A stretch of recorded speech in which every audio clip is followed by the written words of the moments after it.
atheists, agnostics, long-haired weirdos, short-haired weirdos, vandals, hooligans. The government, hug the government, love the government, hug the government, love the government, hug the government. Welcome to The Politics Guys, a place for bipartisan, rational, and civil debate on American politics and policy. I'm Northern Kentucky University political scientist Michael Baranowski. Before we get to today's episode, I want to let you know about a new podcast I'm part of, Sustainable Planet. It's a podcast about, well, you can probably guess, sustainability, with a focus on rational and open-minded discussion of sustainability and environmental issues. The creator of the show is Kimberly Weir. She's a political scientist like me, but she also happens to be my spouse. And I know for a fact that Kimberly knows a lot about sustainability. She's taught multiple classes on it, and she has a passion for this stuff that's really impressive, especially because she doesn't let her passion cloud her judgment or close her off to different ways of looking at sustainability issues. And there are a ton of sustainability issues. You've got consumerism, recycling, food waste, agriculture, fair trade, organics, clean energy, resource depletion, plastics, transportation, carbon footprints, climate shadows, so much stuff. And while Kimberly and I agree on the importance of sustainability, we have plenty of differences in how we approach these issues and some of the conclusions we reach. I think it all makes for an informative and entertaining podcast, and I hope you do too. The first episodes drop on April 18th, just in time for Earth Day, and we'll be putting out a new episode every week after that. To check it out, search for Sustainable Planet on your podcast app or go to splanetpod.com. That's SPLANETPOD, one word, .com. Thanks. And now, on to the midweek episode. I'm joined today by my conservative counterpart, Cleveland area attorney and defender of freedom, Jay Carson. Hey, good morning, Mike. Hey, Jay. So we just had a very slightly extended and I thought very enjoyable That was weekend. A good conversation. Yeah, good stuff. A few things lasted a little bit long, but that's the nice thing. We can go, we can expand and contract, usually expand to kind of fit what we have to do. But as always, there were some things that we didn't get to that I am looking forward to talking with you about. And one of those is something we actually haven't talked about in a while now. What's that? It's gun regulation.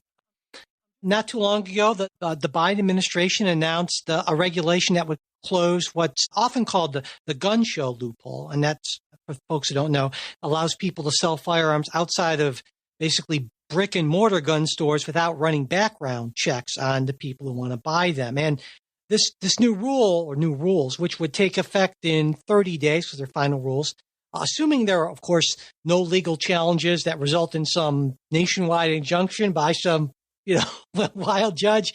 But these rules explicitly list the type of gun selling activity that would require a seller to be a federally licensed gun dealer and therefore have to conduct background checks. Now, these rules do include exceptions for people who are selling weapons, firearms from their personal collections, as well as people who are selling guns that they've inherited. And according to the Department of Justice, there are over 80,000 licensed gun dealers in the U.S., but over 20,000 unlicensed sellers who apparently are regularly selling weapons through online ads, through gun shows, things like that, where they don't have to do checks. And the ATF estimates that around 22% of American gun owners have gotten their weapon without a background check. And when these final rules were announced, Attorney General Garland said, under this regulation, it will not matter if guns are sold on the internet, at a gun show, or at a brick and mortar store. If you sell guns predominantly to earn a profit, you must be licensed and you must conduct background checks. This regulation is a historic step in the Justice Department's fight against gun violence. It will save lives. What do you think, Jay? I am. To me, I'm sort of lukewarm, and I've always sort of believed that the whole gun show loophole was sort of a red herring, right? I think, and you can correct me if I'm wrong, but in so many of the shootings or crimes you hear about, rarely, if ever, is it traced back to, well, it was a gun show loophole sale. That said, I think you balance the restrictions that you're putting on private people who may be selling, again, private collectors pieces, that sort of thing, versus the people who are doing commercial sales, right? And that's just a line that the government draws at some sort of arbitrary point, and you hope it's not too arbitrary. I think the exceptions here make sense. What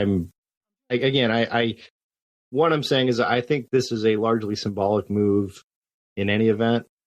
So I don't see it to have a whole lot of. Well, to be fair, Garland said it will save lives. He didn't say how many, right? I mean, right, so, exactly, yeah, and so. But yeah, I mean, I think to me, it's also a little weird of like, look, if this was, I would have thought this might have been something that the administration would have done on, one of these day one executive orders.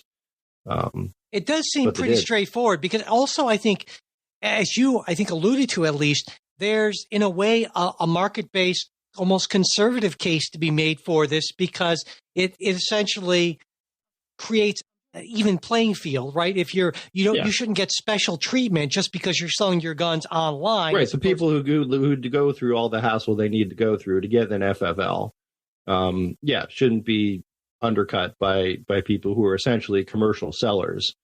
Who don't have to go through the same restrictions. And in a lot of cases, and this is true for some government regulations, certainly, that they can be really burdensome on small businesses, but this, or on just the individuals involved in the transaction, this really isn't the case. I mean, I was curious about. Well, it used to be, and that's why it's different now, because of technology, right? Exactly. When we talked about background, when we had background checks and these sort of things put in the 90s, that the technology to do that at a gun show just wasn't there or wasn't easy. Yeah. And now it is. Yeah. And now, I mean, I was curious about the very nuts and bolts, and there's this form 4473, the firearms transaction record. You have to fill this out when you're dealing with a federal firearms dealer. It's like 3 pages or so. It probably would have taken me like under 10 minutes, certainly, to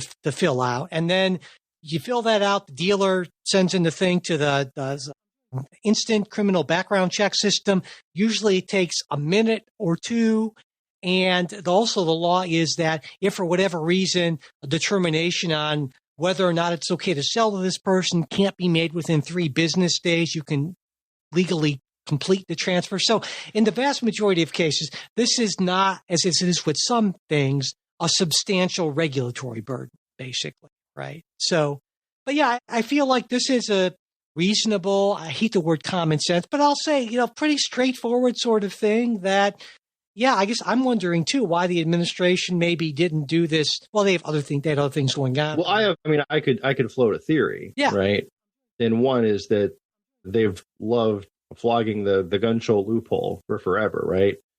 And now Biden feels like he really needs to do something. And this is something. Sure. Now that is so it's sort of like, all right, well, I'm going to close the gun show loophole that I've been complaining about for years and years, and demanding Congress do something about it, because the gun show loophole is, which again, to me, the gun show loophole is sort of plays a minimal part in firearm regulation. And yeah, like Garland said, well, it'll save lives. Well, maybe. I'm not real sure on that. I think for gun rights purists, I think the argument is that, look, they don't want to be subject to any regulation or any sort of government tracking of their purchases. And I understand that from a philosophical point, but from a practical matter, that ship has sailed. I almost would want to see this introduced in Congress as something like the Community Gun Shop Protection Act of 2024 or something like that. Yeah.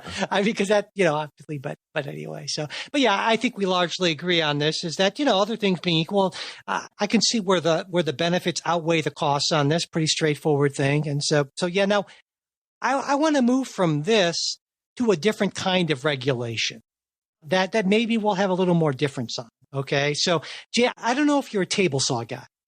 Is there such a thing? I'm not really. I did not do well in shop. Okay. Well, I very much, I mean, my dad, as you know, my dad was a contractor. He owned his own business. I have spent a lot of time around table saws. I mean, as a little kid in his shop, and working for him. I worked for my cousin, who's also a carpenter, table saws on a job site.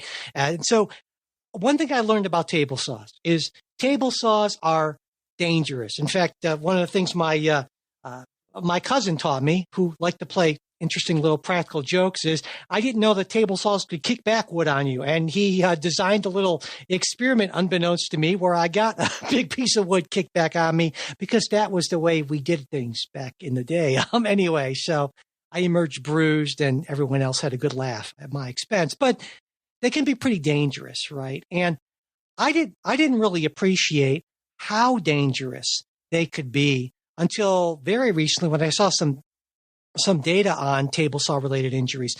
They result in somewhere around like over 4,200 amputations per year.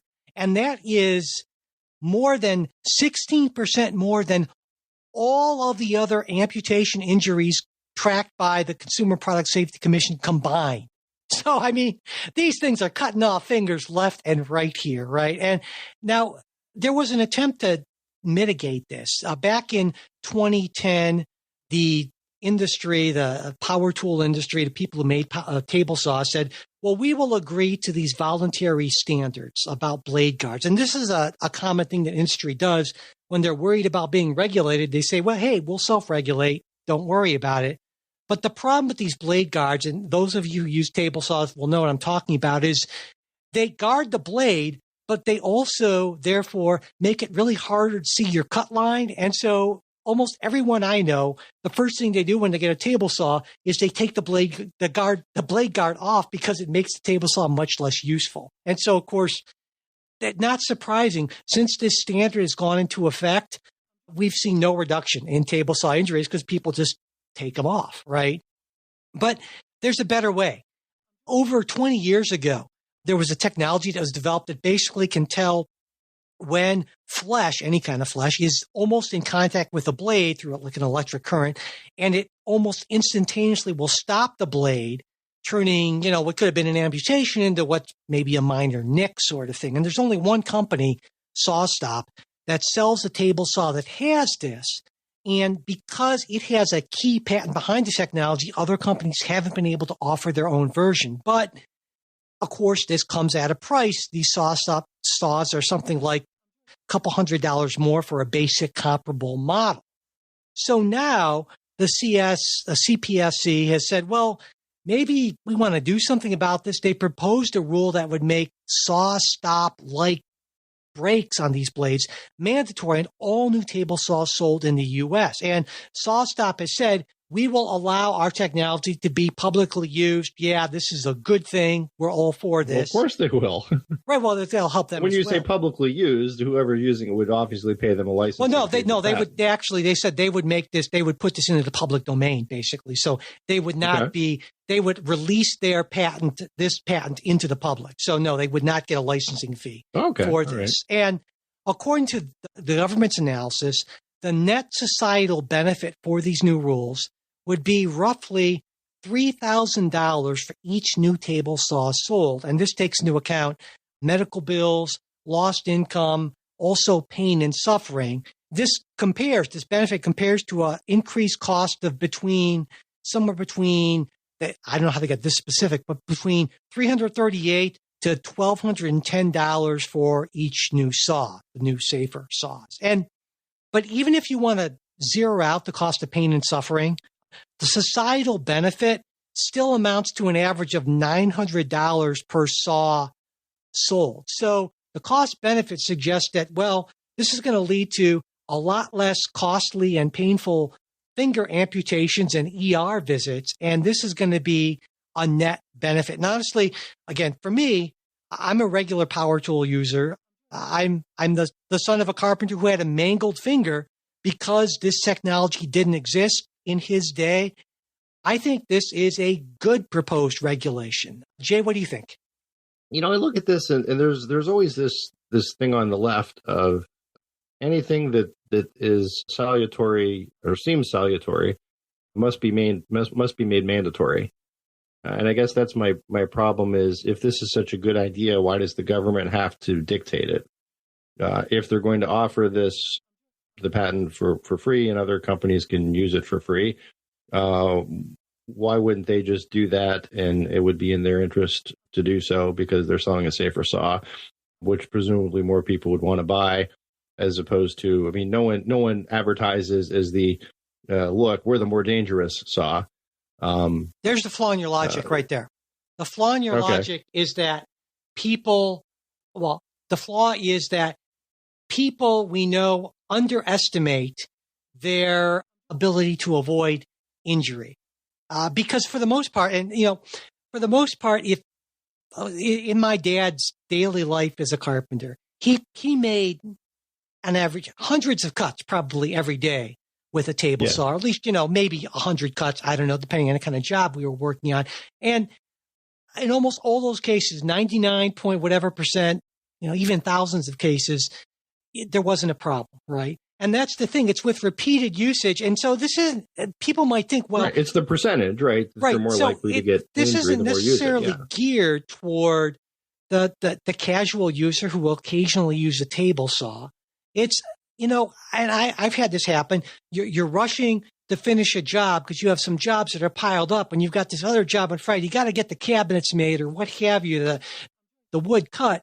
And so you're pushing through, you're tired. It's the end of the day. Someone calls out your name right in the middle of the cut. You turn and that's all it takes. And that's people underestimate how likely that is to happen because they don't understand the probability over a large number of incidents. So even if those other table saws are 99.9% safe, well, if you have, 10,000 cuts you're making, that means you're going to end up getting mangled at some point. We hope you enjoyed this preview of our supporters exclusive midweek show. If you'd like to hear the rest of the episode, we hope you'll consider becoming a supporter. Supporters get ad-free access to all of our shows, membership in our Politics Guys Discord group where you can join in on the conversation, and other benefits at different levels of support. To become a supporter, go to patreon.com/politicsguys. You can also support us through Venmo or @politicsguys or through PayPal. You'll find all of our support links in the show notes as well as at politicsguys.com/support. And if you'd like to get the midweek show, but you're not in a position to become a financial supporter, that's not a problem. Just send me an email at mike@politicsguys.com and I'll be happy to get that set up for you.